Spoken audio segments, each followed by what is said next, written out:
Shalom Alaikum, saya pagi ini akan mengunjungi gereja Santo Paulus luar tembok, luar benteng. Gerejanya ada di depan. Menurut kabar gereja ini biasanya agak sepi, tapi rupanya ini sangat ramai dengan peziarah sampai mengantri di depan sana.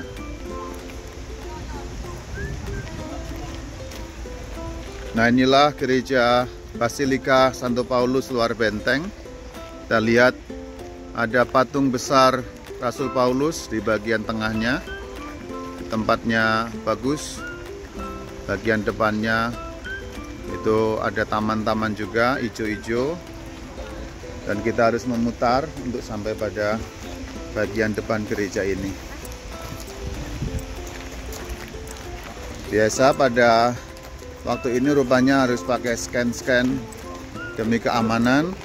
Kan ada ratusan atau bahkan ribuan atau jutaan orang yang ke Roma untuk mengunjungi pintu-pintu suci. Ini dalam perjalanan saya pintu suci yang terakhir, yang keempat. Memang sengaja ditempatkan bagian terakhir karena peziarahan yang saya lakukan itu adalah peziarahan mengikuti jejak langkah Rasul Paulus. Puncaknya kemarin di kota Roma dengan membawa salib jubileum untuk sampai pada Basilika Santo Petrus. Namun sekarang ini Santo Paulus bagian terakhir dalam rangka mengikuti jejak langkah Rasul Paulus. Nah, ini antriannya panjang sekali sampai di luar. Ini kami sudah ada di bagian luar. Antriannya ajibile katanya. Nah, ini antriannya panjang sekali untuk masuk pada pemindai atau scanner itu.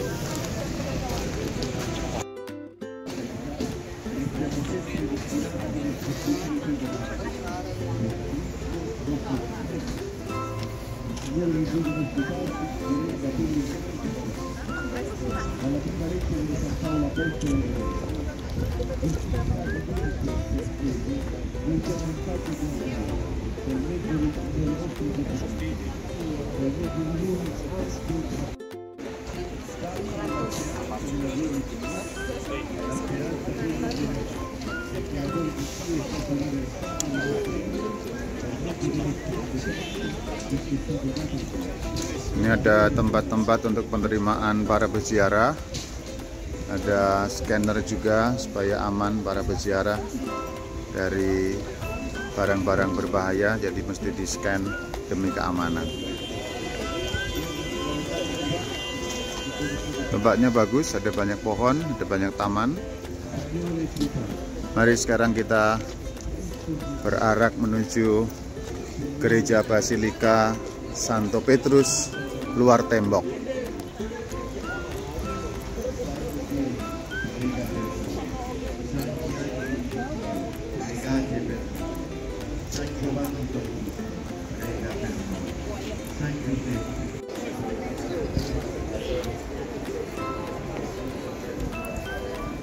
Bapak Ibu, kita tunggu dulu Bapak Ibu.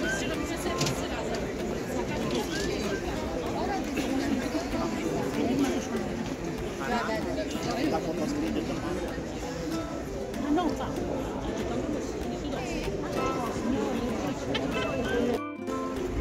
Nah, ini patung besar Rasul Paulus di depan Basilika. Patungnya besar skalanya dan ada tulisan di bawah itu Predicatori Veritatis yang artinya mewartakan kebenaran, lalu Doctori Gentium yang artinya pengajar bangsa-bangsa, memberitakan atau mewartakan kebenaran, pengajar bangsa-bangsa. Ini digambarkan dengan menggunakan pedang karena beliau pernah menggunakan pedang untuk membunuhi orang-orang Kristen awal.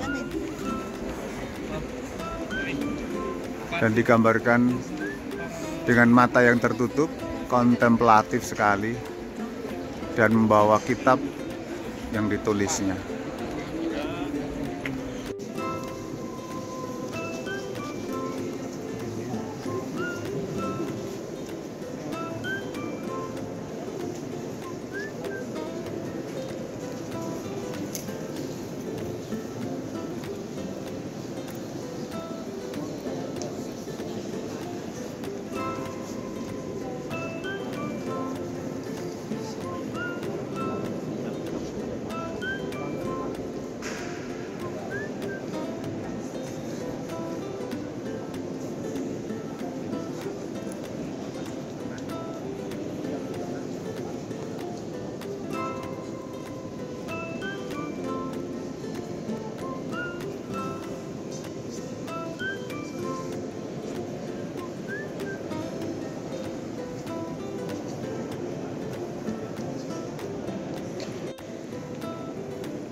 Di bagian atas itu ada gambar-gambar para paus yang urut terus keliling,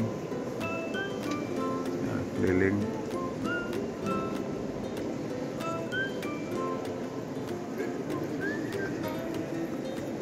Lalu ada pilar-pilar yang mirip-mirip dengan bangunan Yunani secara arsitektural. Saya nggak tahu apakah ini memang ada hubungannya dengan Yunani, karena tidak sama dengan basilika-basilika yang kemarin kita datang. Ini memang sangat berciri Yunani. Kalau kemarin kita ke Agora, lalu ke kuil-kuil pagan itu, ini sangat Yunani pilar-pilarnya.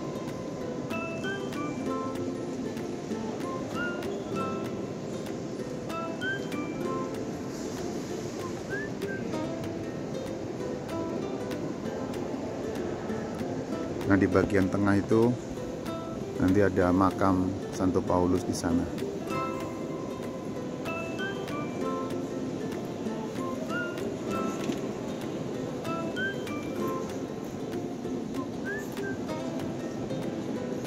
Antrian masih panjang.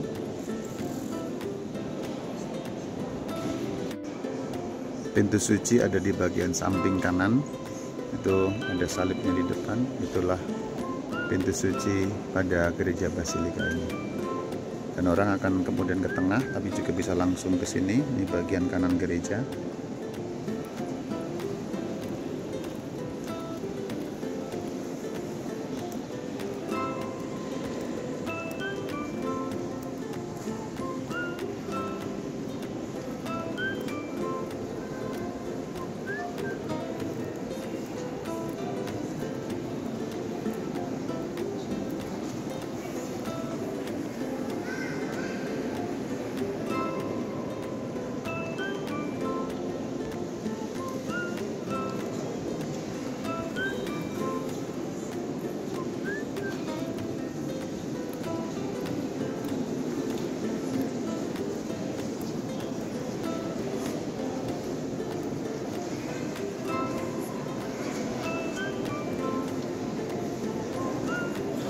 Ini juga ada patung Rasul Paulus di dalam basilika ini, besar sekali.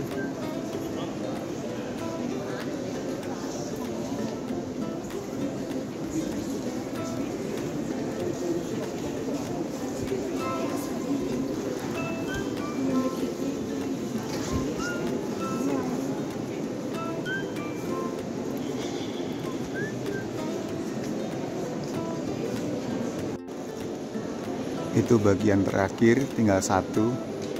Itu ada gambar Paus Benedictus sudah meninggal, lalu Paus Franciscus juga sudah meninggal. Itu yang kosong jatahnya Paus Leo. Kemudian masih ada 1, 2, 3, 4, 5. Jadi ruangannya tinggal 6 lagi. Pertanda apakah ini? Nggak ada pertanda apa-apa sih. Cuma ruangannya tinggal 6. Kalau aja nanti mau diteruskan ya tinggal dibikin di bawahnya, gampang.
Kita ada di belakang altar, di bawahnya ada makam Santo Paulus.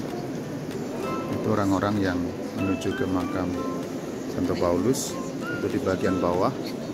Ini altar utama di basilika ini. Altar utama itu bisa dilihat dari keempat keliling sudut. Jadi ini bagian panjang umat di belakang sana, mirip dengan Basilika Santo Petrus. Jadi kalau ada misa, umat ada di depan, tapi juga di belakang ini ada. Jadi altar ini bagikan di dalam pusat.